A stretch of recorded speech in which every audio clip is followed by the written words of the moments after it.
It's another fine day at Camp Dynasty.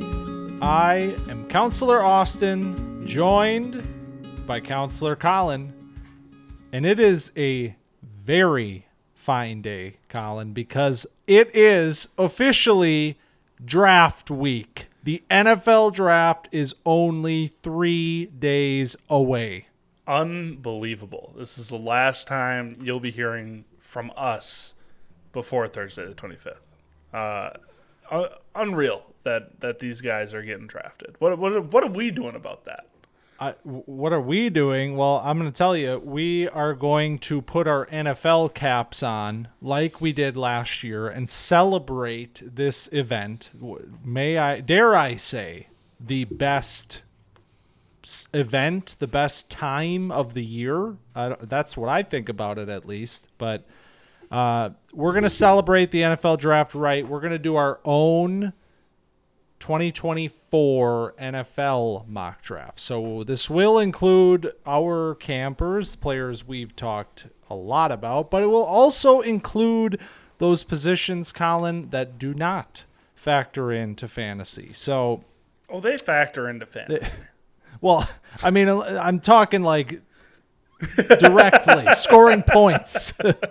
Or as soon as PFF drops the offensive lineman league, I'm getting in one. It exists. It exists. I don't want to plug it because they're not paying me, but it exists. Google it. Okay. But I'm not that sick yet. I'm not doing the offensive line PFF league. But yeah, we're going to celebrate. We're going to do an NFL mock draft here. This is the last time that we will talk before these players have teams. That's what's really exciting about this. And we're going to get to match up some of our guys in this mock draft. That's why this is so exciting this year, is because a lot of our guys are coming in near the top of this draft. So it's up to us to figure out where they are going to go. So let's get started. Let's not waste any time because we have 32, maybe 33 picks to get through. But number one, it needs no deliberation. This is a war room style thing. We are not alternating. We will be talking as if we are on the clock together. It is also a predictive mock. We are predicting what is going to happen on Thursday night. And in both of those cases, Colin, this is an easy one. It is. It's Caleb Williams. Yeah. You're not going to get any argument from me. No pushback. The war room is aligned. Caleb's here. We're taking him. It's a generational guy. We've built this team to take on a quarterback, and the guy has come out and started doing podcast episodes, just talking openly about how he's going to be a Bear. He's also a psychopath in the right way, the way you want an athlete to be. So yeah, give me Caleb Williams. Don't really got to give a second thought about it. Yeah, it's been about as locked in as it could possibly be for a month now, I think. I mean, if it wasn't already before that. This is the player that we guaranteed last summer when we started the 2024 cycle. We guaranteed that he would be the NFL 101, and here we are, the week of the draft. Caleb Williams will be a Bear. Fulfilling the prophecy. Fulfilling the prophecies, the chosen one to bring balance back to Chicago. Yep, there it is. Right. Now it gets interesting, though, because the rest of the draft now is wide open. It's not getting any easier from there. And Washington, the Commanders. I have no idea. Yeah, I also have no idea. I was going to look at what the draft props are saying these days, and they are almost even on between Drake May and Jane Daniels. So what the hell do the Commanders do? What should they do? What do you think here? Well, so that's the problem, is I think it should be Drake May. And I've said for a few weeks now that I feel like the Jaden Daniels conversation has just grown so loud that it's almost weird that May is almost a forgotten name in the number 2 spot at this point. But I don't know, man. It's still, we're 3 days out. The chatter is still saying Jaden Daniels. So this would be like an all-time like swerve of everybody that has been told for weeks and weeks that Daniels is most likely the pick. It hasn't been like a guarantee, but it's been very much like this is probably what's going to happen. It would be quite a shock at this point if May was the pick, but I still believe that is a real possibility and one that might just happen on draft day. I can't wrap my mind around why Washington would go Daniels over May. So I don't know if I'm blinding myself and just not listening to the smarter folks that are telling me what it is, but I kind of think it's May. I think it's May too. 3 days ago, they were even odds to be drafted number 2. It was a big swing, and it was like, oh, all right, now Drake May is right there. And it swung back to Jaden Daniels, like you said. So the media is clearly in on Jaden Daniels. It seems like the front offices and scouting departments are kind of split on whether it's going to be Daniels or May. But this war room is aligned that it's going to be Drake May. I'm ready to do it, man. Let's right. lock it in. Drake May, number 2. This is a predictive mock, so this is what we think is going to happen. We will get to the pick is in number 2 overall, and they have to tell me Jaden Daniels before I believe it, because exactly the talent it's just too wide in my opinion. My question is like, why do you smoke screen this pick? Well, so this is something that has been interesting about how this is being reported. Is I don't know if it's smokescreen rather than I think Washington has been deliberating this pick for weeks and weeks up until now. We have this Top Golf whatever happened where they have a combo visit with everybody. Like, I really think that the situation at 2 has been fluid for a while, for the weeks leading up to the actual pick being made. The media has just been so in on Daniels, and, one comment leads to, it's signaling Daniels, and then Brian Kelly says a comment, and now that means it's Daniels. Like, I wonder how much of it is just, I'm going to report something that I heard, but it's not necessarily like somebody in the building saying, yeah, we're going to take Daniels. Like, it feels a little bit similar to the 49ers and like the Mac Jones, Zach Wilson, Trey Lance. Like, what are they going to do? And nobody knew until the pick was in. Yep. And they didn't. It came out later that they didn't know what who they wanted until draft day. And I think this is a similar situation. Yeah, I know. It's I forget. I was recently listening to somebody, and it's like, I think this narrative of like the NFL has it all put together before the end of, the college football season. Like, that's not real. Yeah. Like, those are humans too, man. Yep. They're humans that are making, the biggest decision. Too. Yeah. Very busy people that are about to make, a new GM making the biggest decision of his career already in picking a quarterback at number 2. I don't think that decision just comes and we sit for 4 months and bang, there it is. Like, yeah, I think Ben Solak mentioned. That's probably who it was. Yeah, he was talking about how they wanted to do Hard Knocks before the draft and then have it come out after the draft, which would be sick. But he's like, I think it'd be a lot more boring than you think it would be, because teams don't know what they're doing until they're like, all right, sure, let's lock it in, I guess. And they have to. Yeah. So Drake May, number 2. Number 3, I still think they take a quarterback. I don't think they trade, and I think they take a quarterback. What do you think? I agree. I think that this is a new coaching staff. This is a new front office. They need to kind of make their mark on things. I think getting a quarterback is the only thing that they can do. I would understand if they traded back, because there's a lot of holes on this roster, and a lot of teams need a quarterback in the NFL, and there's going to be some teams that love, Jaden Daniels or JJ McCarthy that are going to be calling Elliott Wolf's phone. But I think if you're in this situation, you just got to get your guy. And for us, Jaden Daniels, number 3. I think Jaden Daniels is going to be number 3. Yeah. If this is how the chips fall, I think it's going to go these 3 guys, 1, 2, 3, one way or another. Yep. I'm in for that. So let's go Daniels here at number 3. So quarterback, Arizona. Yep. Not trading the pick. Nope.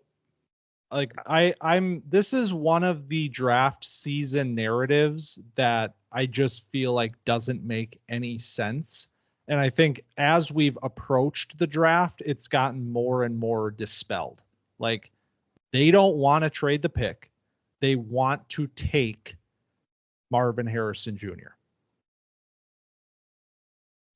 I think that it's pretty obvious. Like, you get the generational wide receiver talent in the room.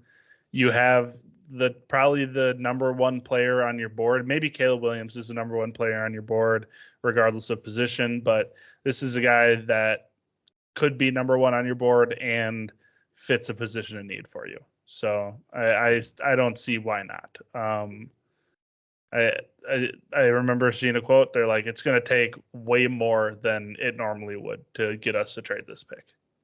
Yep. So, and for our guys, we'll break it down. We'll break down the spot, but I feel like this one, there's not really any analysis necessary. This is the spot we've been waiting for months. So let's, we're this close, and it seems like the stars are aligning that Marvin goes to Arizona as, Kyler's number 1 and a slam dunk number 1 fantasy dynasty rookie pick. So, yep. This one's easy. Number 5. This one's not easy. This is not easy. And I think this is the trade spot. What do you think about that?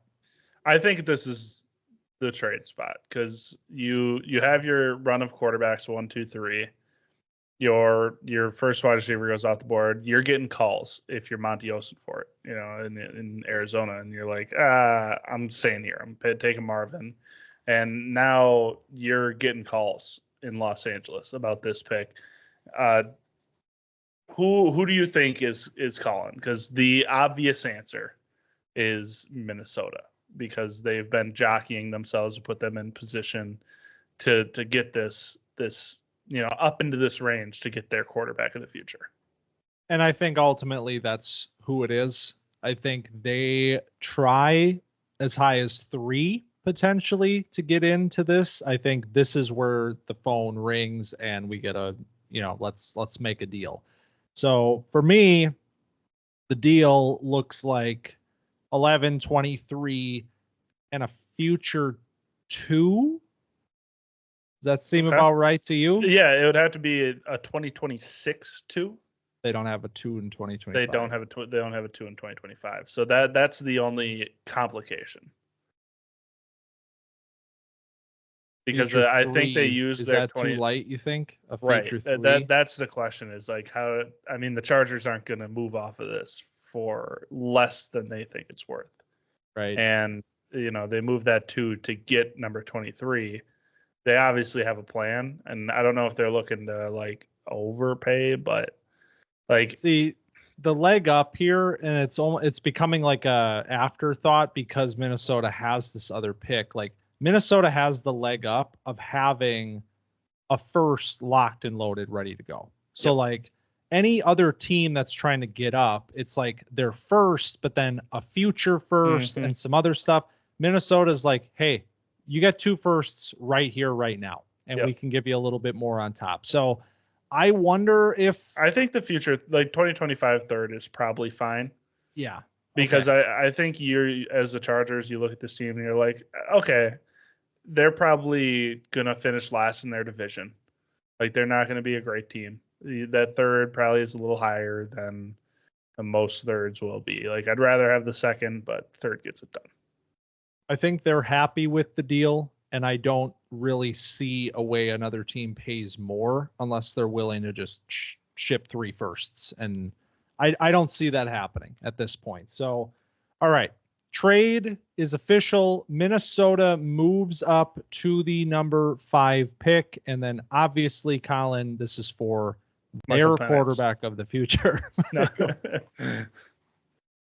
I mean, I wouldn't hate it, but no, that's even a little rich for me. But it's also a little rich for JJ McCarthy. However, we know how this works. And honestly, it's hard to find a better situation for a quarterback like McCarthy.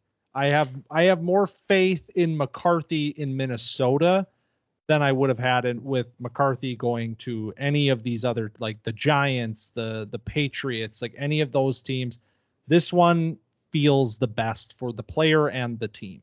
I agree. I think McCarthy needs some support and probably needs some time behind Sam Darnold as a backup to, adjust to not having the best team in the league, not having, the best coaching in the sport, and, whatever other advantages he had at Michigan. Great O-line, solid receivers, incredible run game. Like, JJ McCarthy did not, he's a good player, but he had a lot of help. And so give me some time, work a little bit on the mechanics, work on throwing to the left side of the field, and we'll figure it out. You can be the franchise quarterback eventually. And I think this is a spot to do it. You get to throw Jay Jettas, Jordan and Hawkinson, hand it off to Aaron Jones. It's a good situation. I mean, these NFC North spots, man. I mean, Chicago with their receivers, and then Minnesota. I mean, like, these quarterbacks are really being set up for success. So, yep. All right. So 4 quarterbacks in the first 5 picks. Number 6, the New York Giants. What is your first reaction when you see this?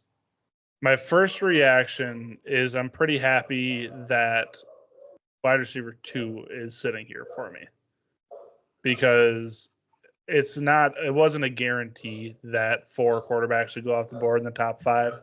And obviously you're looking at Marvin is going to go in the top 5. I think it's not the best kept secret.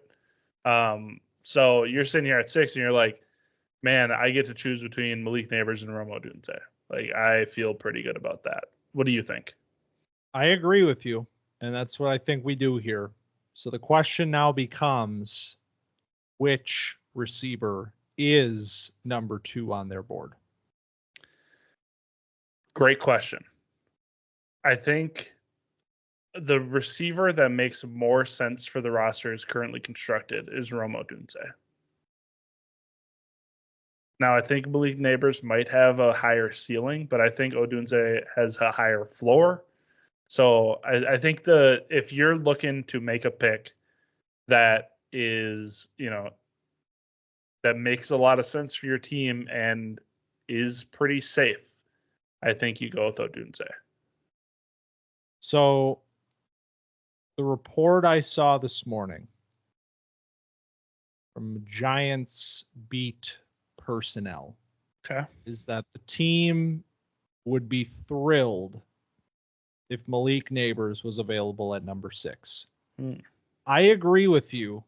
And this was our perfect match for Odunze, was New York. He's got the personality that fits the market. He's got the skills that the team needs. He is the player that this offense has needed since Odell Beckham Jr. left.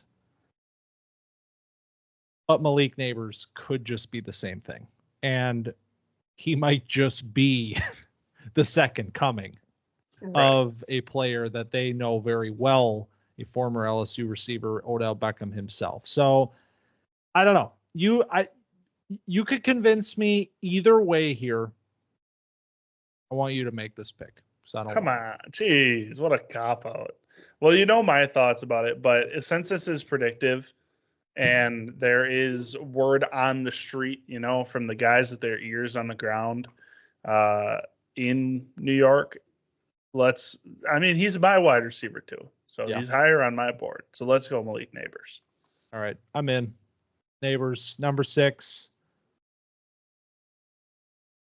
Fantasy wise, I don't know. We're going to be talking about when Rome lands. It's going to make it a little weird. I don't know. I'm just saying, but all right. How would you feel about Malik Neighbors in New York?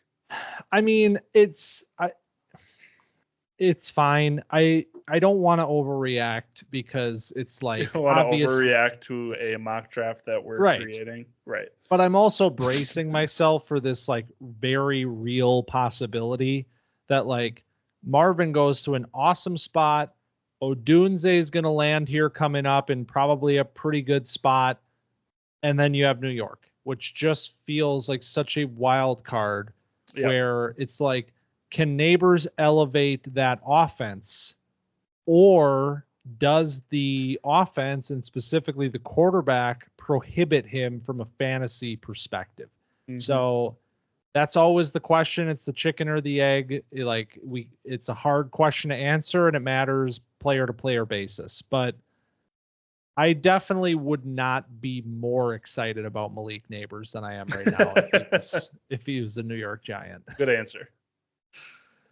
All right. This one, number 7, the Tennessee Titans. This feels so easy, and the puzzle piece fits almost too well, but I cannot figure out a scenario in which Joe Alt is not available for them at 7 and that they do not take him. Yeah, if Joe Alt doesn't somehow go in the top 6, if someone's like, we love Joe Alt, we think he's a franchise-changing left tackle, we're going to trade up to go get him. If that doesn't happen, which I don't expect would happen, he's going number 7. Like if we could sports bet in Wisconsin, I would put money on Caleb Williams going 1. I wouldn't get much back. I would put money on Marvin Harrison going 4. I wouldn't get much back. But I'd parlay both of those with Joe Alt going number 7 and maybe get a little bit of cheddar on the side, because those all feel like written in stone, because they're all just such good matches. And so we know that one of those 3 things is not going to happen. All right. Easiest pick, maybe outside of number 1 so far. So number 8, Atlanta. I've thought a lot about this pick today. Me too. And especially in the wake of the news that came out this morning regarding the Kirk Cousins tampering situation, in which they are expected to lose picks, multiple.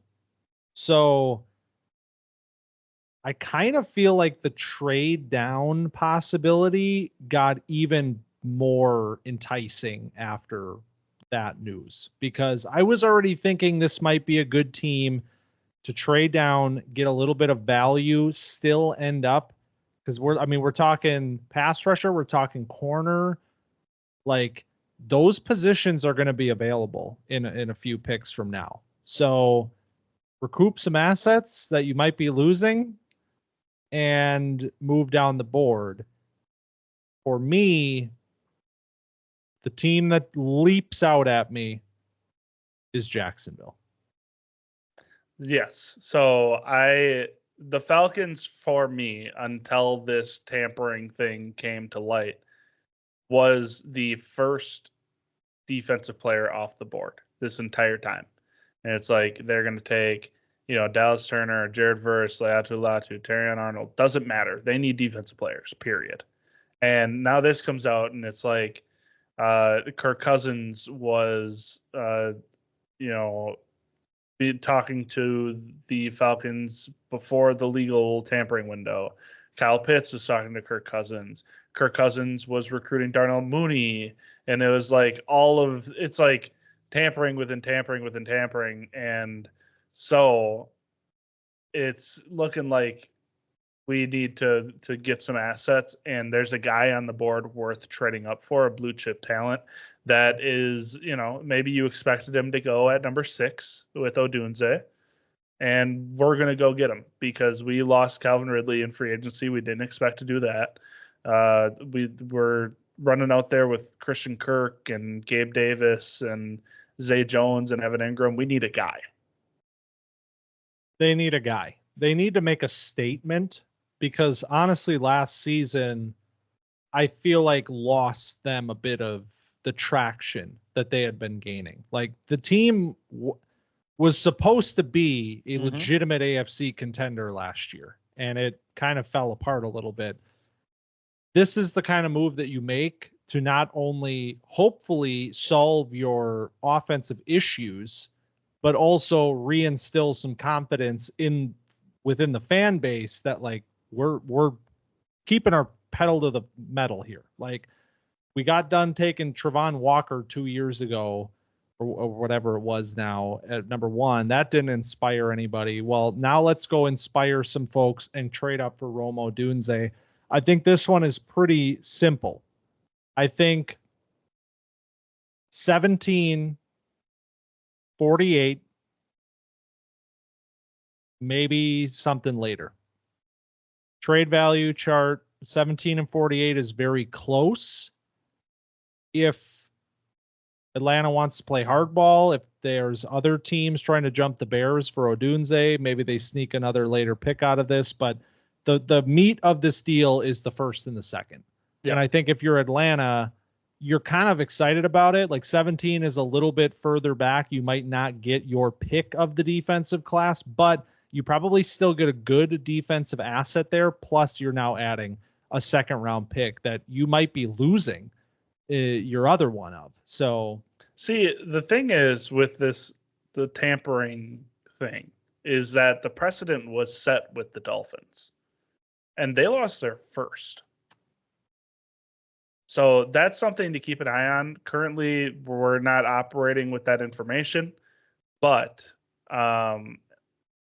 yes, 17, it would be insane for them to lose the number 8 pick. This is what's really interesting about this situation is it's happening on draft week. Because can the NFL make a decision in 3 days, and then how does Atlanta respond? Like you wake up Thursday morning and it's like, well, actually we just lost our first round 8th overall pick. Like number 8 is void. Sorry.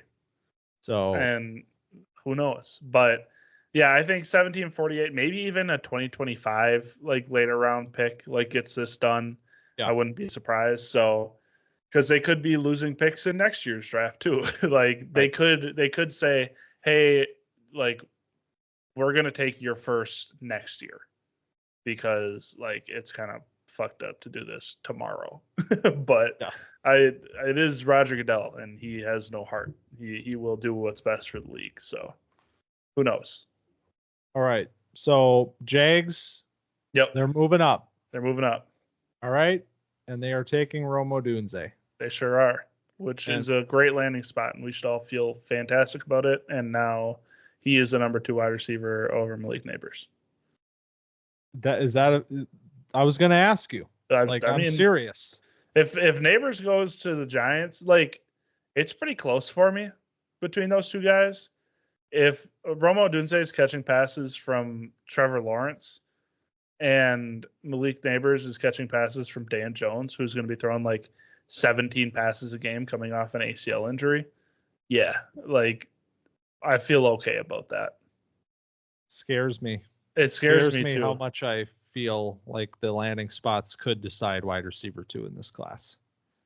I mean, they're all so good. That's the thing. Like it's so close in a good way. Yep. Yeah, hard to go wrong. Yep. But people on the clock, dynasty time, 102. It's gonna be scary. A decision to make. Yep. All right. So number 9, this has been the fall for the wide receivers. It's been a very common spot in this instance, and I feel like this is another reason why explore this trade possibility. Team jumping Chicago for the last of the 3 wide receivers. So in this position, what are you thinking for the Bears? I'm thinking defense here. Same. There's no defense has gone off the board. I'm thinking an edge player because, you've drafted secondary well. You have a nice secondary. But it's really like Montez Sweat is a good player on the edge. But to get a piece across from him that's, the number one guy in this class at the number 9 pick after getting your cornerstone on offense with Caleb Williams, it would feel pretty good. We float something out there. All right. What do you think about a trade? Oh boy. See, this is the spot that I expected to have a team move up to take Rome Odunze because Atlanta would have picked a defense player at 8. So Kirk Cousins fucked this whole thing up. It puts a big wrinkle into it. And Yeah. in this instance, I'm with you. I think with Odunze gone, the attention turns to defense. But do we need to spend the capital here on the first defensive player, or do we listen to offers for a team that might want to jump the Jets for another premier pass catching talent in this class? With the 3 wide receivers going in the first 8 picks, suddenly Bowers is now the last man standing if you're looking for a real offensive X factor in this class. Before you go, Yep. Can I say some names to you and you tell me how you feel about them, okay? All right. DeMarcus Walker.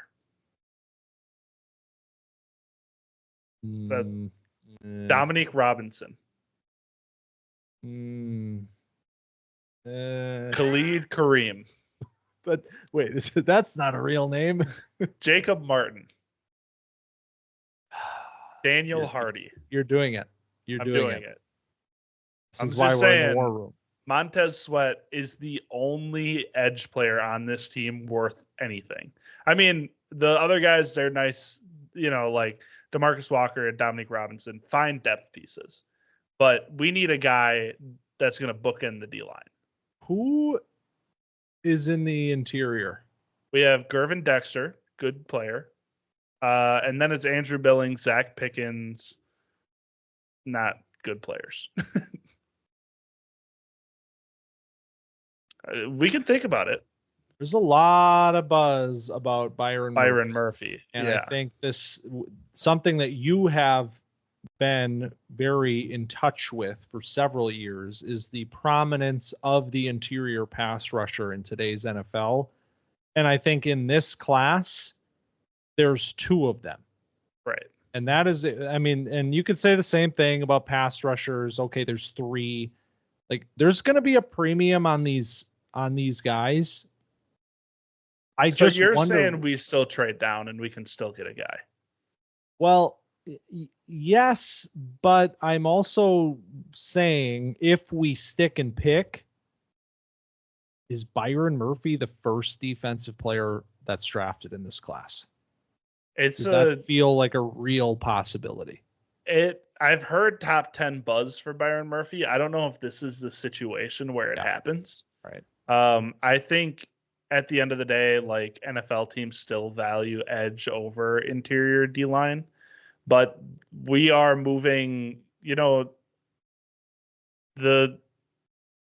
formation of NFL teams are going to ebb and flow with how football is played. And we've been in a passing league for so long. Then you spend a bunch of money on tackles because edge rushers are freak athletes. You spend a bunch of money on edge rushers, and then the inside softens up. So then you got to strengthen that because people are going to start running the ball up the middle more. And so then you got to spend money on guards and defensive interior. And we're at that point in the game where we have our defensive interior guys. And you got guys like Byron Murphy and Johnny Newton, like you said, who would be quite good on the interior to pair up with Montez Sweat, because it still is pairing them up. But right now we have 5 guys that we could choose from, I feel like. So we could trade down. Let me pitch my trade to you. Okay. You're the Bears right now, and I am the team calling you. You tell me if this is a deal you would want to take. It's the Bengals. Hello? Hey.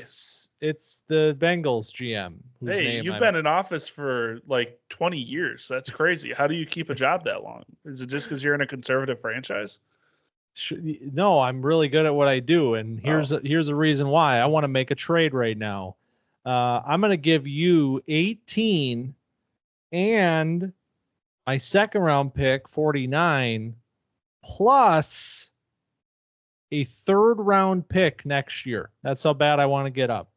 I want to give you all that, and I want to get up to number 9. What do you think? Yeah, let's call it in the league office. Pleasure doing business. All right. Have a wonderful day, guy.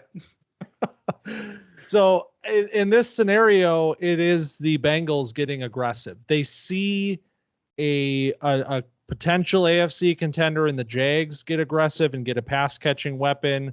They see the Jets sitting at 10, a potential, we don't know, but a potentially formidable AFC opponent this year. T. Higgins is on a tag and unhappy about it. Let's get some insurance into this room, and it comes in the form of a position of need, but a player that's going to play a lot more than just traditional tight end in this offense. So all right, I'm Ryan Poles still, right? Yeah. All right, I'm gonna call in the Jets. Okay. All right, I'm gonna ring in. Hey, can you pick up your phone? Jesus. Hello. Yeah, hey, how's it going? Douglas here. I want to move back one pick. Do you want Brock Bowers?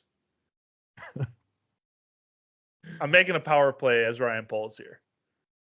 The Bengals just called me. They're moving up to pick 9, unless you give me a deal.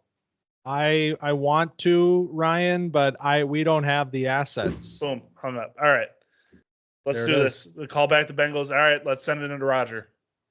So, yeah, what do you think about this? Do you think this is a realistic possibility on draft night? I think it's realistic, but I worry that teams don't value the tight end position enough to put all of these assets into it. That being said, when you're a team that is competing to win championships and you're trying to build a team around Joe Burrow, and there's a weapon like this on the board that you have an opportunity to go get, I like it. I keep coming back to this idea that if you think about Bowers as a slot wide receiver, you can stomach this a little bit easier. Think of him as the 4th wide receiver in this class.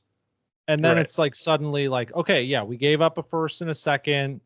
It's not insignificant, but we just potentially unlocked something in an offense that's already, known for its prowess. And T. Higgins now becomes there's flexibility. If Bowers is the player we think he is, then maybe T. Higgins, that contract doesn't need to happen or something. I don't know. It's an insurance policy for them. But I don't want to make this trade if you don't think it's going to happen, because this is supposed to be a predictive mock. I don't think that the Bengals are going to trade 3 picks to get Brock Bowers as much as I would want them to. I don't think that a team's going to do that. All right. So we talked through the scenario. We talked through a potential idea or an option, but this is realism. This is predictive. So we're going to stay on the clock. Number 9. In that case, edge. I think we go edge. I think that's the positional value. I think it makes the most sense here for the team. Dallas Turner. It's between Turner and Verse because of the medicals with Latu. Because I think Latu is the best player here, but he's oldest and he's got the neck stuff. Verse and Turner, it's a question of floor versus ceiling. I think we go Turner. I do too. I think if you're gonna take the first defensive player, you gotta swing. I agree. And your floor is set with Montez Sweat. I think you have a certain floor already there, and then you get a guy like Turner, and then you got bookends. Okay. Dallas Turner, number 9, number 10. Okay, we got a little scared. Thought we were getting we got the call from Poles, and we're like, oh my God. Yeah. Oh no, they're taking our guy. But is Bowers to the Jets a real thing? Yeah, I think so. I think that this whole staff is on borrowed time. with the Jets. Everybody's job is on the line right now. And this is the team that needs to, like, they need to succeed or else. And right now they just don't really have the guys to do that, in my opinion. And this whole, I mean, the whole team building philosophy with the Jets was going so well. And then they're like, all right, time to push the chips in. Why? And so now they've pushed the chips in, so they got to capitalize on it. And a position on their offense that is empty right now is tight end. And you have Brock Bowers, who is one of the best tight end prospects ever. Yeah, I know. Like, part of me is like the Tyron Smith and Morgan Moses, those acquisitions, it's like that's not solving your issue, but it almost feels like that was their way of being like, Right. okay, we addressed this, now let's go get our player at 10. So I think I'm with you, and it also fits my narrative that Bowers does not get out of the top 10, because I still believe that. Just in the same way that I didn't believe Bijan would get out of the top 10. That's what I think about Bowers. I get the positional thing. They're just different. It's a different player.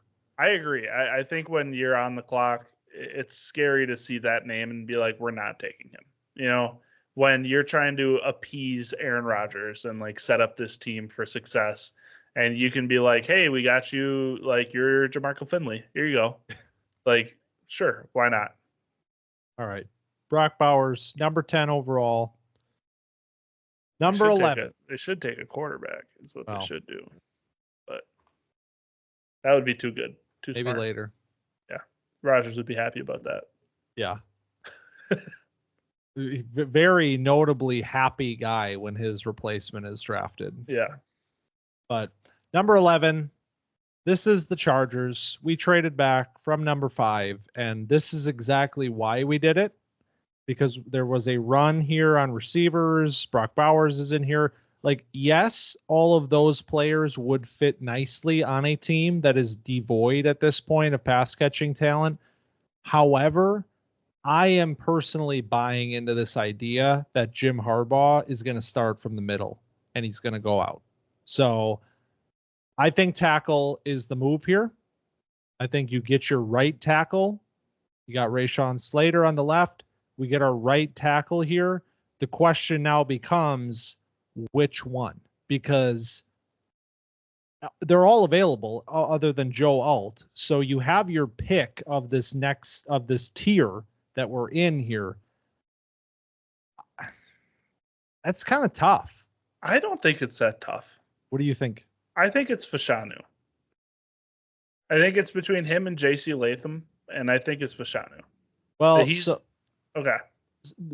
The reason, like, the Fashanu stuff is like that the name has just not been in this conversation, like within the media. Like, I don't know what happened, but something happened where players like Fatnu and Fuanga and Latham have seemingly like vaulted Fashanu after it seemed like this was 1-2 with Alt. So also Fashanu playing on the left side, if we're reading into that, if we want a blue-blooded, like, tried and true right tackle that brings a little nastiness to fit this Harbaugh narrative, J.C. Latham is the name that pops out, and it is a name that is being given that, like, he's going to go higher than you think he is message from the reporters. So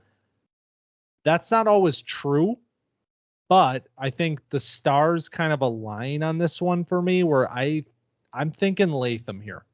What do you think about that? I'm not going to push back too much on that. Like, I can see it. And the thing is, like, all of these guys over under is set at 13.5. Like, they're all, like you said, in that tier. Latham has been gaining steam lately, and I wouldn't be surprised if he goes here. You get a guy that, Alabama guy, somebody that has been playing in a pro style system that I'm all for it. I'm not gonna argue tackles here. Just feels like a Harbaugh pick. It feels I'm like trying a to get Harbaugh inside pick. the mind right Like now. Harbaugh's not going to be like, give me Amarius Mims. Right. We're not doing that. We're going to go get the guy that is ready to play day one. All right. First pick, maybe that we're going out on a limb. And you got to do that in mock drafts because it never quite goes the way that you think it's going to go. So I think Latham at Olu 11 should be at 11. I'll just put that out there. Yeah, I'm not sure what happened. Like, I don't know the narrative switch. It's called overthinking. Yeah. Because he was potentially going to be in the class last year as like a top 10 player. And his name has been in the same breath as Joe Alt this entire time, and now it's just not, which is odd. All right. Well, there's going to be a lot more. There's going to be a lot more tackles to spots to discuss here. Denver, number 12, the Broncos. This one is truly mystifying to me. Like I don't know what to believe. What do you want me to say? Yeah. I want you to tell me who to pick. All right. I think that they're going to go edge here.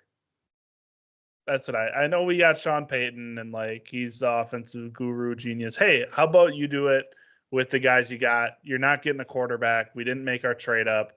The wide receivers went off the board. Brock Bowers went off the board.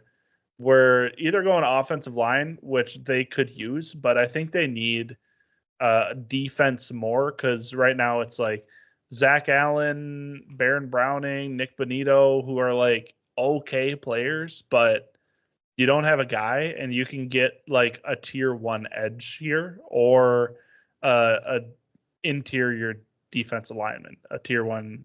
So you can get a tier 1 defender here. Or you can pair up like Terrion Arnold across from Pat Surtain. I was just about to say, what do you think about corner?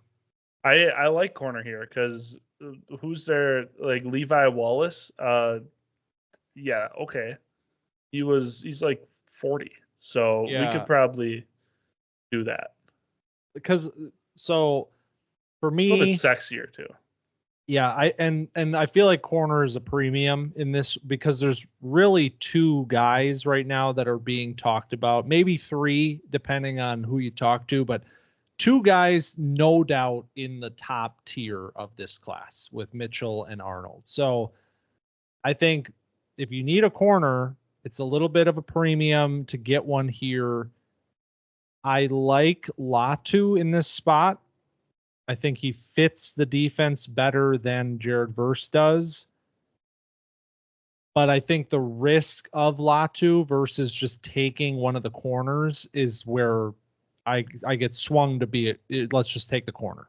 Yeah, you're playing in a division with Pat Mahomes and Justin Herbert. And you're like, hey, man, if we can, they have no wide receivers. We just need to buy our guys time to go get the quarterback. And if you have Pat Surtain and Terrion Arnold on either side, like press man against Hollywood Brown and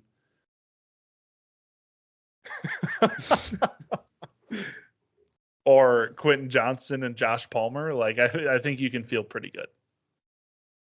All right. Terrion Arnold. Also, number 3 is available for the Broncos. So number 2 and number 3 with Pat Surtain and Terrion Arnold. That's kind of sick. Both Alabama guys. You sold me. Have you seen? What do you think of the Broncos' new jerseys? Hate them. I think they're fine. First thing I thought. I don't like the numbers. First thing I thought of, it's a UTSA clone, and then I saw Josh Norris say the same thing. I was like, this is just the the Miners. No, Roadrunners. I was right the first time. Yeah. Like, it was identical. It looked like a college jersey. Yeah. It was pretty bad. Yeah. I thought they're fine. I don't think they're good. I don't think they're bad. I thought the numbers were bad. Like, the Broncos' whole jersey identity came from their, like, cool numbers with, like, the rounded bottoms and the sharp tops, and then they lost those. And it's like, all right, we're modernizing all jerseys. The Lions did it right. The Broncos didn't do it right. you know. I do like the Lions. I do too. Their black and blues are a little too Carolina for me, but yeah, I can see that. All right. This is not the uniform draft, but it could be. I would do one of those drafts. That one's going to be on the Patreon. Yeah, right. No, okay, so number 12, Terry and Arnold, CB1 off the board to Denver. Las Vegas, number 13. Man, oh man, is this a weird one? It is a weird one. You have the Michael Penix chatter, which in my eyes would equal a trade down. Like we would want to trade down from 13 in order to make that happen. We're not going to do it here. Or we can just stay here. We can worry about Penix later. And we can make this pick because, I mean, a lot of the players available right now fit what we need. So what do you think? Would you explore a trade down here? I would, if people are calling, I'm answering the phone.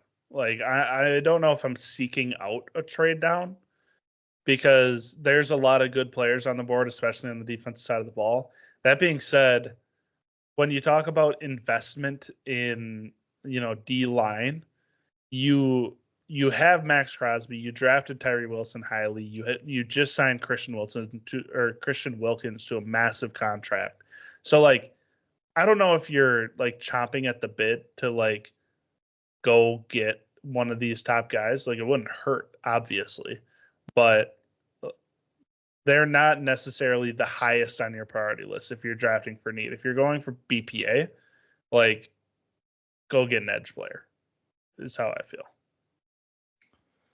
All right. I'm going to throw you my wildest trade of the draft. All right. The wildest one. My ringer is on. So Byron Murphy is still on the board. Yep.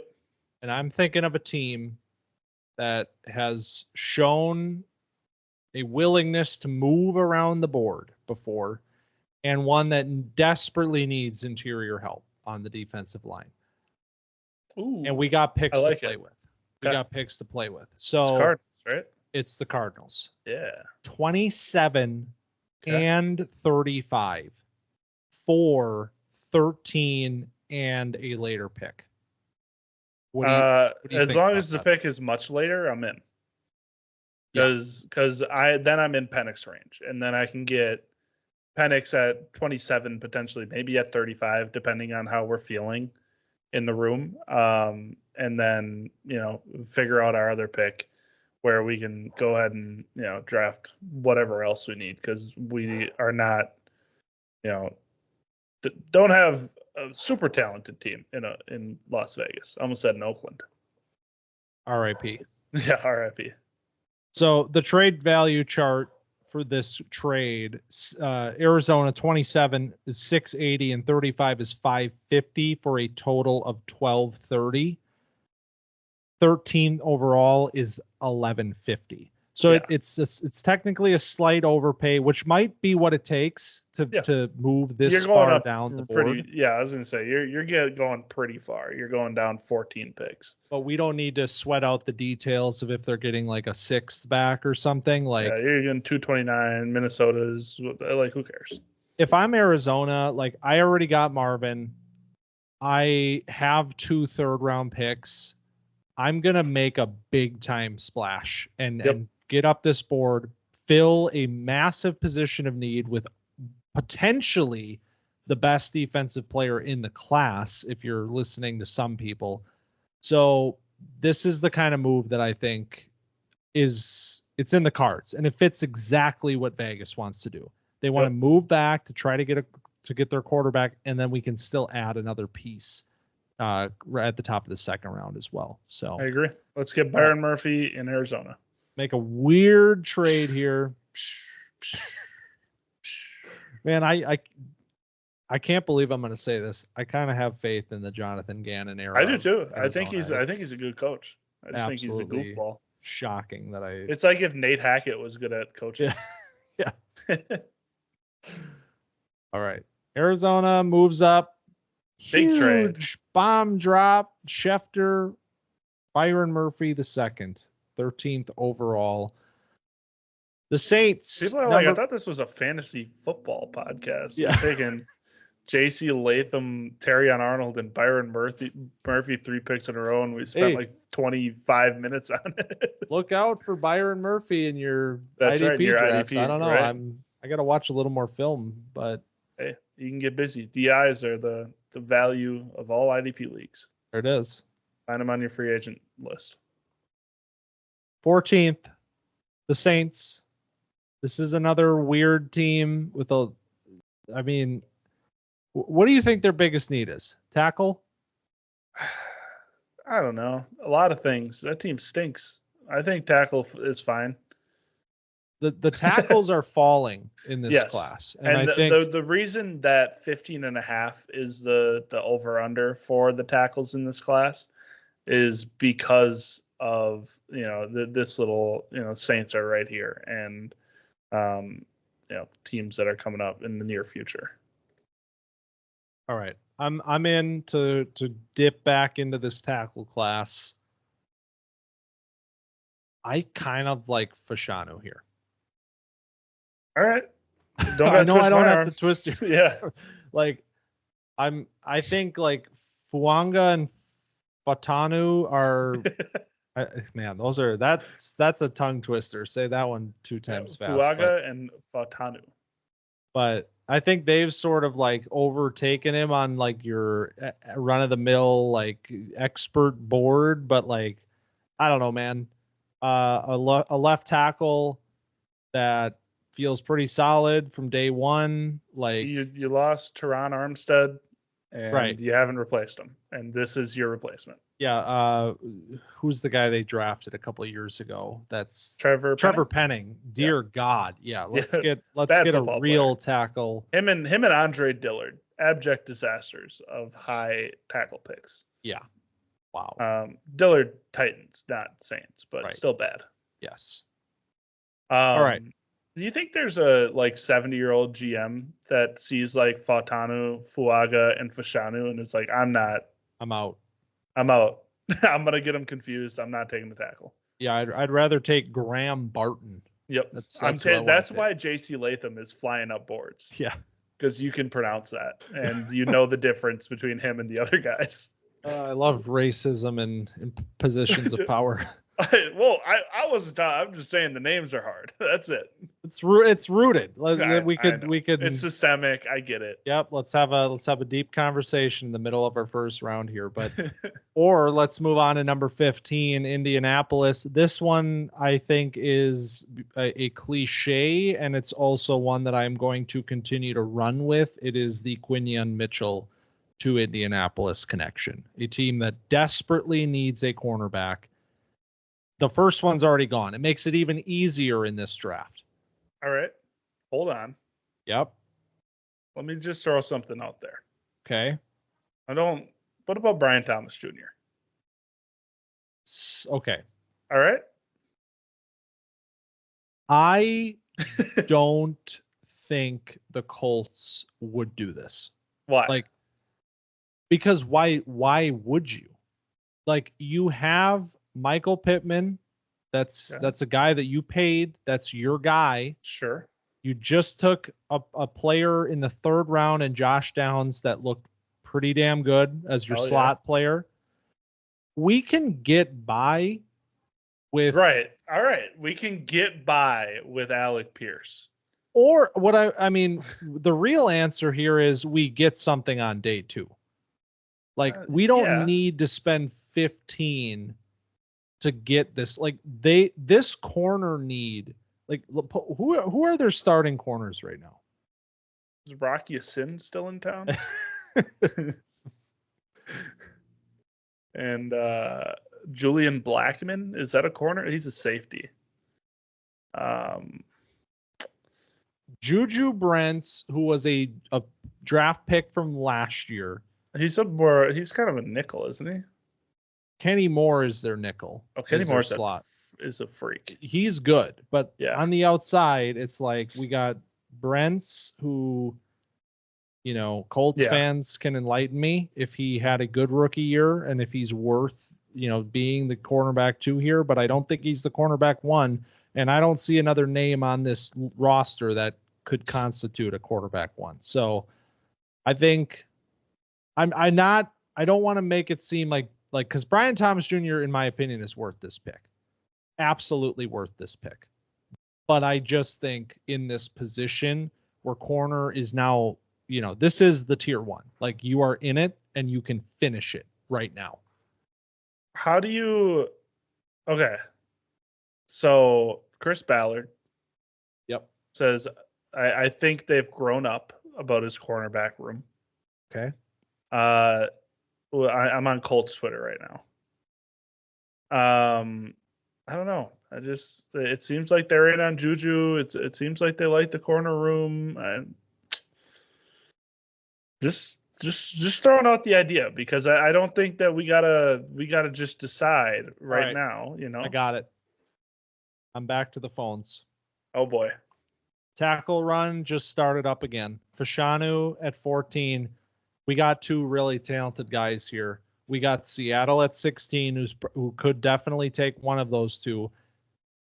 We got to move up maybe if we want to get into this run. And I'm thinking of a team like Pittsburgh. I was just looking at Pittsburgh. I'm thinking what you're thinking.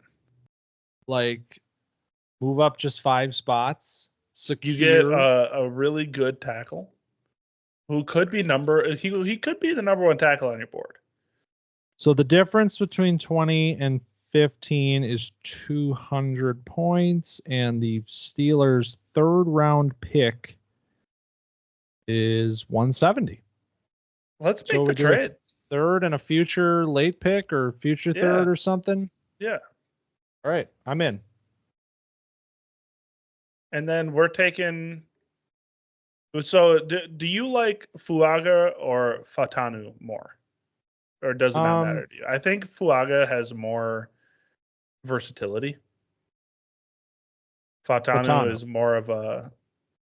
Fatanu has more versatility. Yes. See, here we are. God damn it. I get it. No, yeah. Is he a guard? Is he a tackle? Right. Can he play all 5 spots? That's Fatanu's thing. You get the more of a pure tackle with Fuaga. Or you get the more versatility with Fatanu. I think Fuanga fits more of what the Steelers need right now. We got Broderick Jones last year. Let's get the right side locked up. Boom. All right. Boom. Okay. And then our last of the tackle run. Yep. So we'll go. Staying in Washington. Ryan Grubb, the OC, it's perfect. Familiar face, comes in, moves across town. Boom. All right. So back-to-back tackles there. That was really quick. That was the Seahawks 16, Troy Fatanu, and now Atlanta. Oh, gosh, this trade worked out for them. That's what I'm saying, man. This is a I love this trade for Atlanta. I really do. So in this situation, though, it almost becomes who. Yeah. Because you take Latu or Verse. Right. And I'm even like, you could talk me into Quinion Mitchell as well. You could talk me into Johnny Newton. Same. I mean, like there is a plethora of defensive options available, and all of which fit a need for Atlanta. So I go edge here if I'm Atlanta. Yeah. Because I was thinking about it at 8. And now these guys fall in your lap. I think you go. I don't know if Latu's fallen, but I think you go Verse here. And you get a safer player, high athletic upside. He's got a bag. He sets a higher floor for your defense, and you need that. Yep. That's a good fit. I'm in. Jared Verse, 17. Bengals, 18. We did not trade up for Brock Bowers. So now we sit here and we take, I think For me, there's two names that are jumping out at me. Okay. Latu or Johnny Newton. I like Johnny Newton a lot in this spot because you have your Trey Hendrickson, Sam Hubbard on the outside, and then you fill inside with Johnny. And then you still have Sheldon Rankins and BJ Hill as like your big run stuff guys. And Johnny is like your, he can be a pass rush guy, third down guy, or he can be on early downs. Like I kind of like that a lot. Yeah, I'm with you. That's a spot that I think makes a ton of sense for Newton. And with how the board fell, it's perfect. All right, I'm gonna bring this up just because I feel like I have to. Brian Thomas Jr. I know. I was thinking about it. I was thinking that this could be you replace T 1 year early, and then you let him walk. You have your receiver across from Chase. I don't think you're thinking that far ahead. If you're the Bengals, I think you have a championship window. You're trying to win. You take whoever your number one player on the board is, and I think that it's going to be. And I think you need some defensive help. It would be different if you could play T or Brian in the slot, but that's not something that's like Brian Thomas Jr. played in the slot a little bit at LSU. You could play Jamar Chase in the slot. Well, yeah, but all right. Johnny Newton. No, come on, Johnny Newton. Let's do it. T Higgins X wide receiver. Brian Thomas Z. Have Jamar Chase just running around like Amon-Ra St. Brown.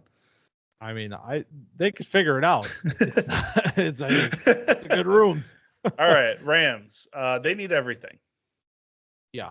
On defense, essentially, and tackles, and they need everything, pretty much. I think, except wide receiver. I was looking at the roster earlier today. Mitchell on the board at this point. Feels like big time value. You could talk me into Latu, absolutely. Yep. But I think Mitchell makes the most sense right now. I agree. I think you need corners more than anything on this team. I mean, pass rush is sorely needed, but I think corner is needed more. Right. And a guy that is in conversation for corner 1 is available at 19. You just kind of got to pull the trigger. All right, so now the Colts moved down to 20. If they wanted Mitchell, they just got sniped. But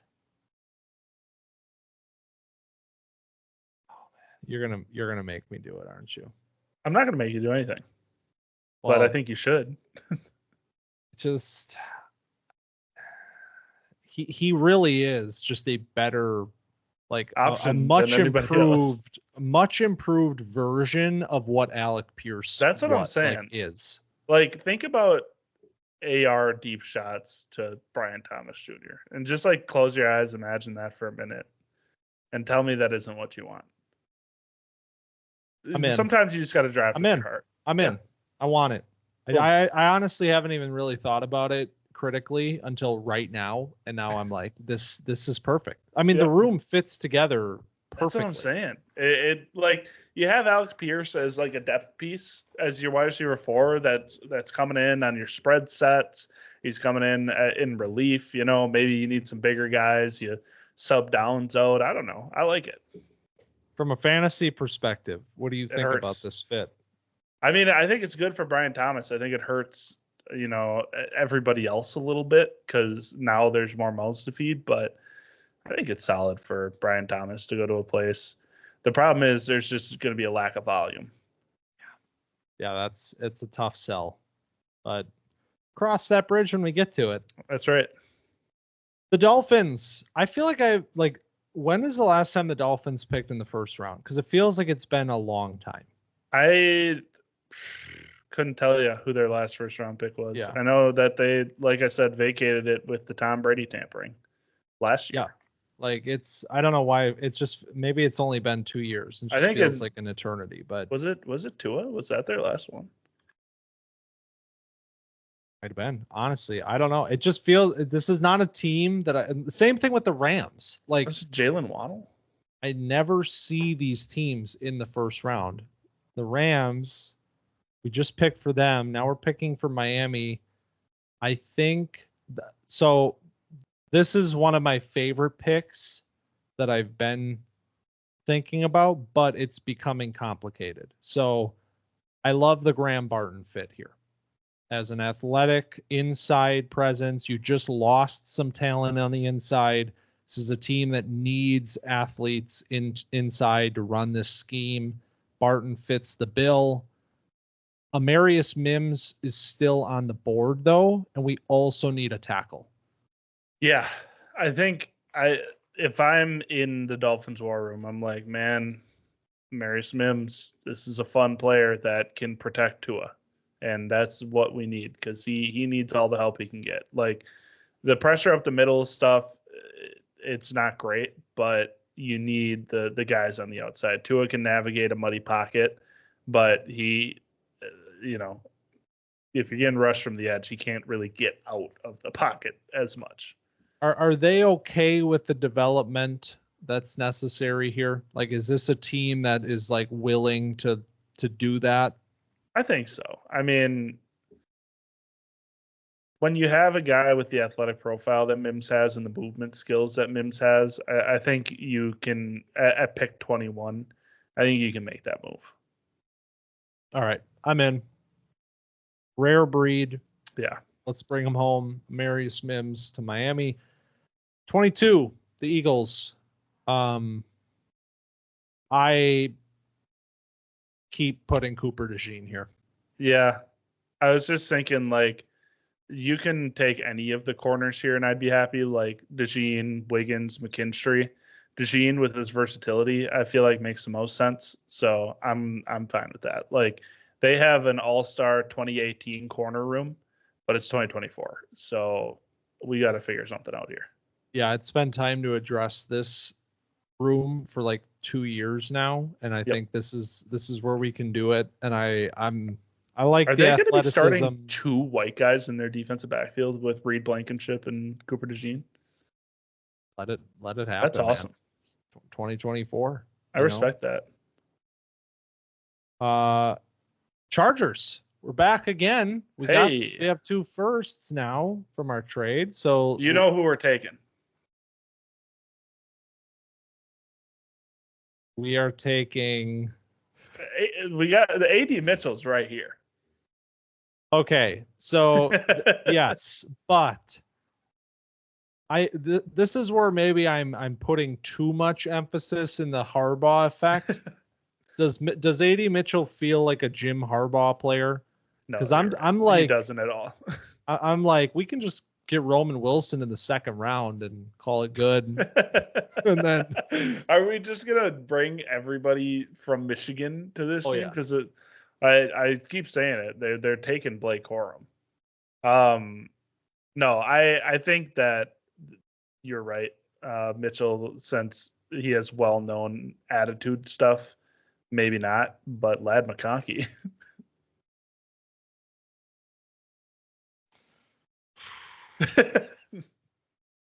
And I saw, so there was a column today or yesterday, maybe, probably today. Shout out to people still writing columns. Yeah, a column in the papers, but it was Albert Breer, and it was like a draft, like week of the draft thing.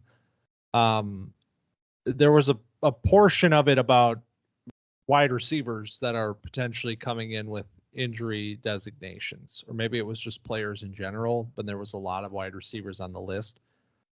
Ladd McConkey was one of them. Back and shoulder, like there was 2 things, and so the thing there was like, this is an undersized player that's been banged up in college that is getting flagged in the process. And I'm starting to wonder how much of that affects him on draft night.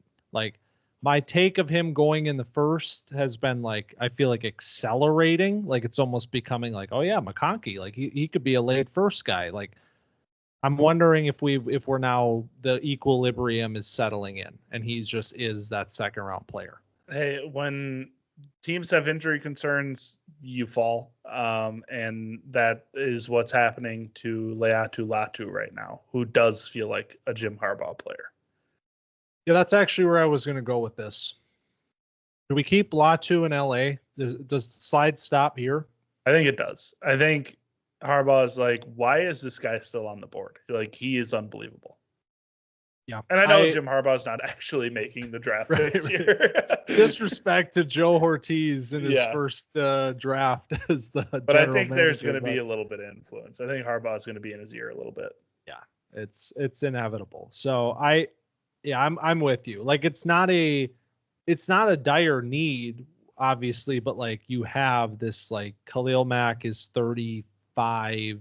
Joey Bosa is a shell of himself. 45. Yeah. Like, no. I think neither of them are playing a full season, I don't think. Yeah. No. Let's bring in a potential, game changer. Like, this is one of those medical situations that could just amount to one of the biggest steals of draft night. So, all right, let's go Latu there. The Cowboys, I feel like they've been so unpredictable for a few years that I'm trying to, like, get outside the box on this one. Yeah. Okay, so a player I forgot to talk about with the Chargers, and this is purely a Michigan connection. Okay. And a guy that isn't popular to go in the first round, but I think is, like, an interesting guy and fits a need is Mike, who I cannot say his last name. Sanderstill. Thank you. I think he's a really good player that tackles. And I mean, obviously a Harbaugh player, but maybe a name to watch. Slot corner, number one. If they make this trade and they trade down, they're at 23 and they're like, hey, why not take one of his guys? Could see it. We're taking Graham Barton here, right? Yeah, that's what I'm thinking as well. I mean, they've been a little bit weird in the draft, and, like, part of me wants to say A.D. Mitchell here, but I just don't think you can pass on Barton. Yeah, I agree. With the need, if it fits the need, it's the range. It's a Stephen Jones pick right here. Yep, I'm in. Okay. Here we go. The All Green right. Bay Packers. So I had a little fun over the weekend putting together what I believe is the final draft list for the Packers. It is representative of the fact that they always reach a little bit. They always make people unhappy. It can't be a corner in that case, because I feel like most people are on the page that we want a corner in Green Bay. I want to say I have a name. Okay, go for it. I have a name, and I think he might be too small for the Packers model. But what do you think about Chop Robinson? He is confirmed within the thresholds for the Packers. This is the pick, if I'm a Packers fan, which I am. Thank goodness. Scares me a lot because it feels very realistic.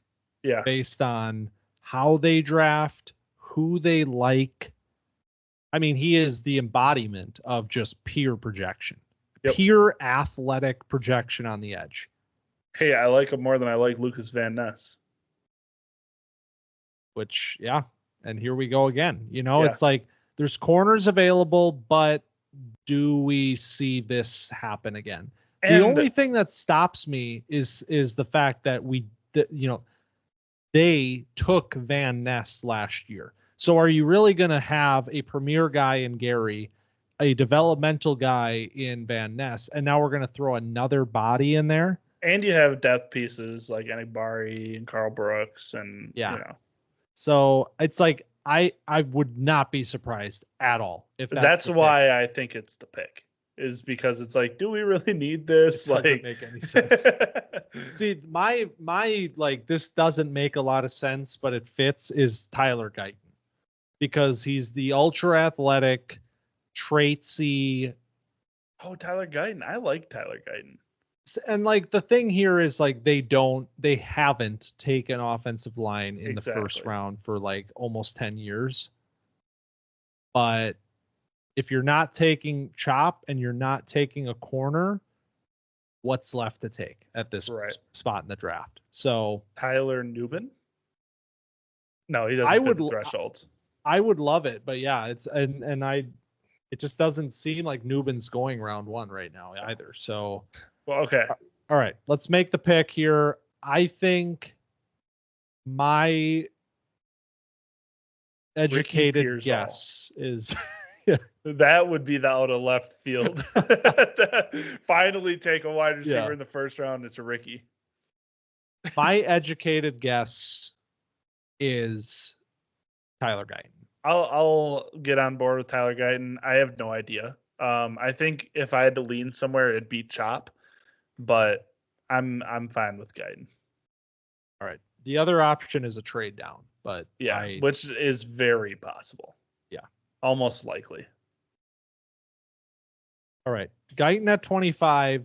26, the Tampa Bay Buccaneers, another team with a fairly extensive list of needs. I think the board is pretty open here. I want to throw out the name Jackson Powers Johnson. Okay.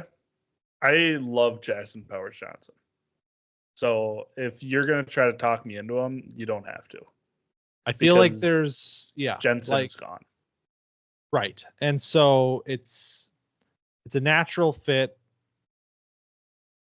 I want to say like corner is in play here and we still have some guys on the board, but I think JPJ is my pick. I'm in on JPJ. All right.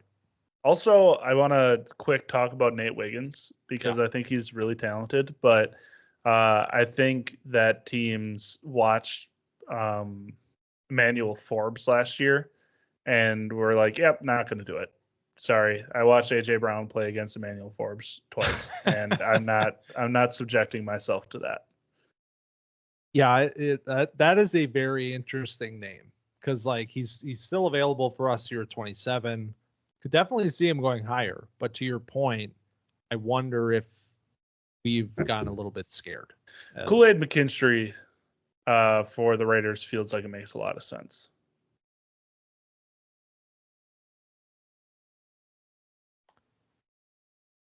Do we have to take Penix at this pick?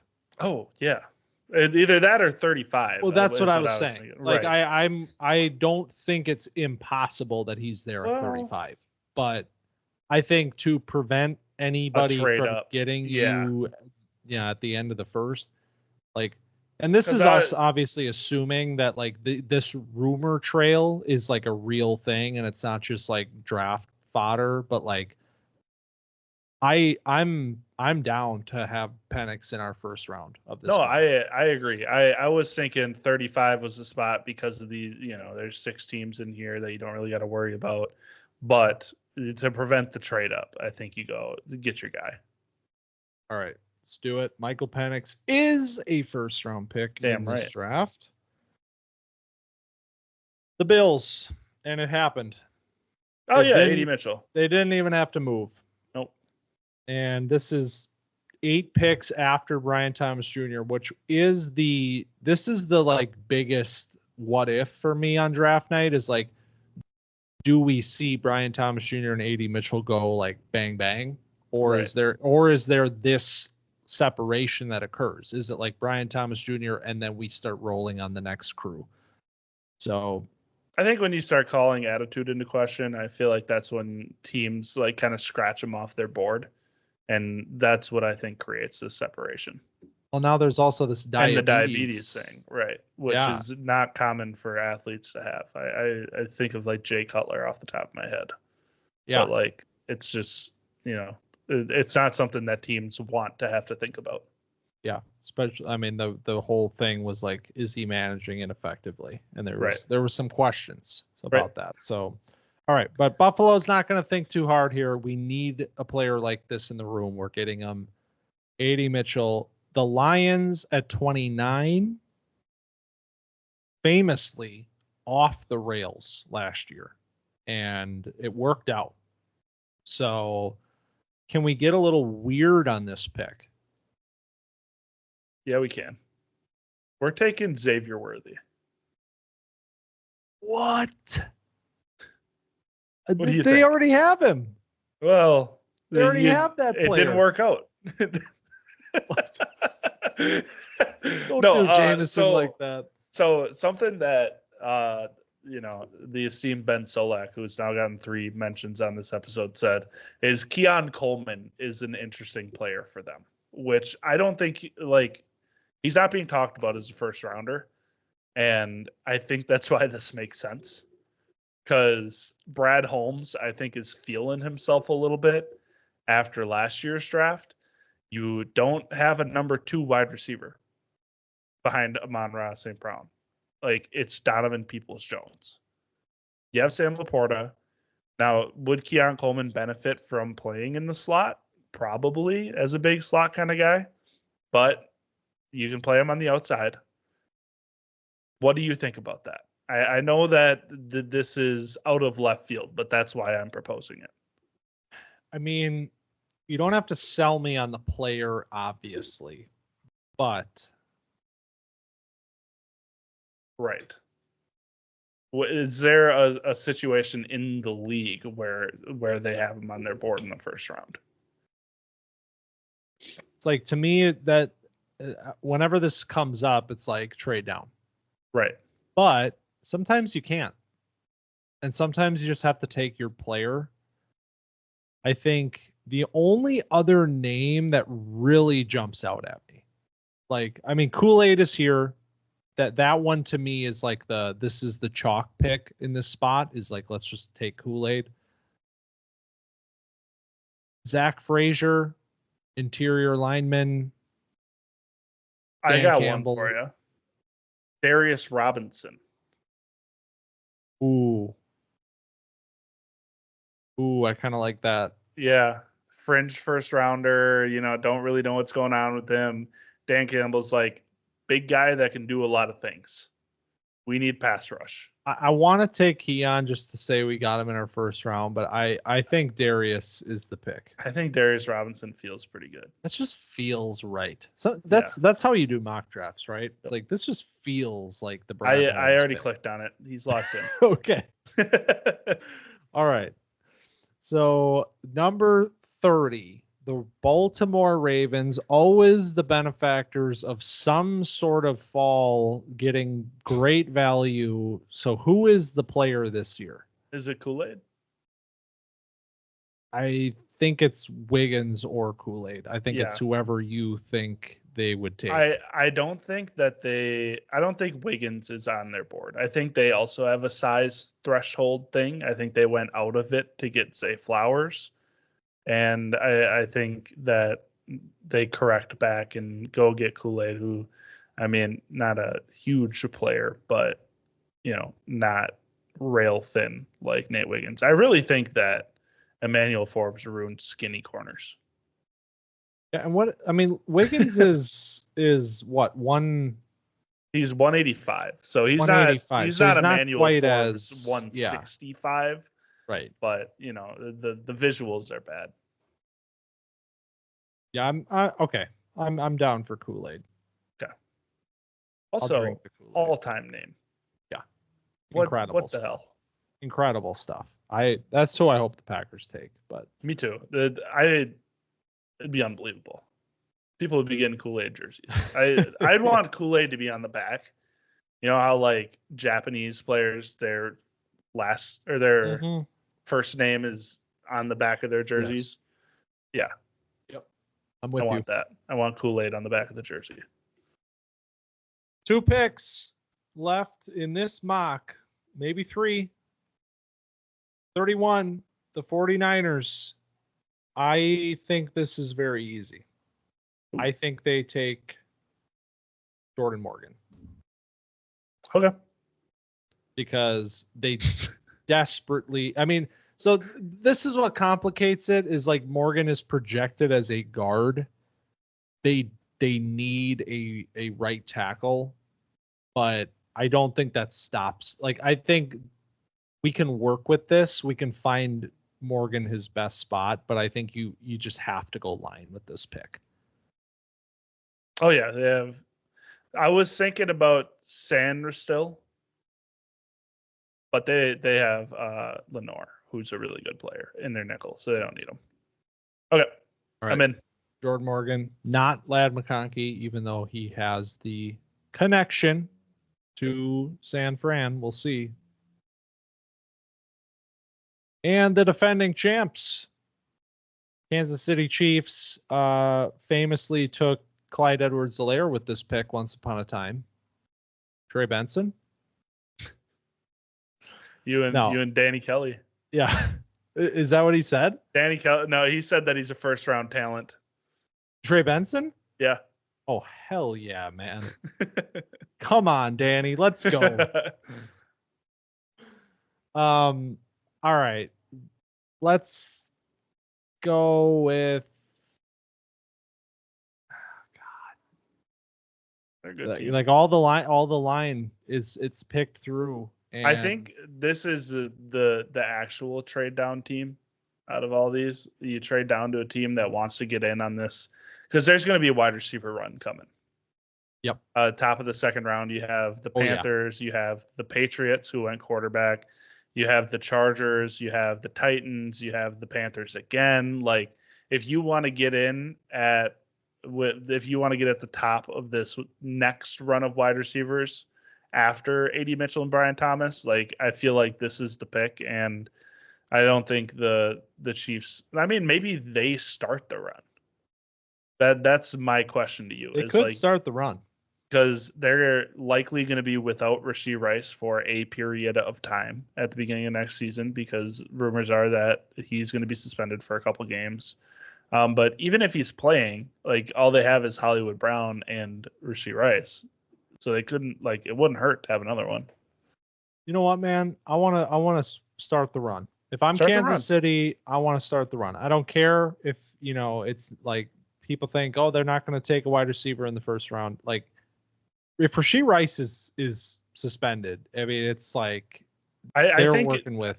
I'm pretty sure there's, like, it's only going to be 4 games or something like that. But, well, even so, we still need a name in here. Xavier Worthy might be a popular choice, but feels a little redundant with Hollywood Brown. And I get it. It's a 1-year deal. That's not going to detract them from taking a guy here. But I still think you can go with a player like Lad freaking McConkey. I think Lad actually fits what they want to do. To work opposite Rice and Hollywood. Another name, I'm going to throw it out there. He's been getting a lot of buzz lately. You mentioned him in our last episode. Jermaine Burton. A little bit of I can fix him. Because he's really, really talented. It's a little bit of a reach. He has some attitude stuff. But all that goes away when you're making Super Bowl runs with Patrick Mahomes, right? Right. What if we already fixed Rashee Rice, so why can't we fix Keon Coleman? I mean, I didn't want to say it. I couldn't bring his name up twice because that would make me feel desperate, but I love Keon Coleman here. We've come full circle with this one. Like, there was once upon a time where it was like, man, if we get Keon Coleman into the Chiefs offense, that's going to be crazy. And then it was like, people hate Keon now. It's over. And now I'm like, let's just give him Keon. 32 feels like the perfect spot for Keon. I agree. All right. We're getting him in the first round. This is a Keon Coleman program, Camp Dynasty. Damn right. Florida State's very own Camp Dynasty. Oh, you're damn right, man. All right, there it is. That's the first round. But bonus pick, because the Carolina Panthers deserve some love after what happened to them last year. They no what longer happened to them. Like they were an active participant in their demise. Well, that regime's gone, so it's they're Rest all piss. Yeah, seriously. But a new era, a new dawn for Carolina. Let's start it off right with their first pick of this draft, which is 33. The wide receiver run has begun. Yep. And I think we're going to continue that run. I agree. It's Ladd. And I'm going to pick Ladd. It's Ladd. Because they need somebody that can separate. They have they bring in Deontay. And then you get the compliment. You get guys that can get open early for Bryce. Yep. I'm in. Yep. We still got Jonathan Mingo to do whatever, develop maybe. Let's get Ladd in there. Amen. All right. So there it is. 33 picks in the NFL draft, all obviously correct, but probably more like 5% correct, because this draft is truly a beast. And when you're trying to predict trades, which I am predicting there will be a lot of in the first round this year, becomes even harder to put it all together. But that's the beauty of it. That's the fun of it. We will all spend the next several days putting together our version of the first round, getting it all locked in. So here was just a sneak peek of Camp Dynasty's NFL mock for the 2024 draft. If you enjoyed our discussion about the first round and the players and the spots and all of those things, be sure to find us on Twitter, camp_dynasty, and TikTok at camp.dynasty. And also subscribe to our YouTube channel, Camp Dynasty. Get in touch with us in all of those places. Let us know which picks you loved, hated, which ones we obviously got wrong. And then, of course, if you enjoyed, be sure to like, rate, review, subscribe, follow, and share the pod feed, because we appreciate that as well. And with that, Colin, happy freaking draft week, man. Damn, I'm so happy we're here. I can't wait to see where these guys end up so we can, vehemently change our rankings. We can go in and be like, gut them. God, I can't believe this guy went in the 4th round. I thought he was obviously a high 2nd rounder. That show next week, man, that's going to hit different. This wide receiver group, we're going to overthink the hell out of it, and I can't wait for it. So that's all I do. Thanks for stopping by Camp Dynasty this week. We'll see you next week.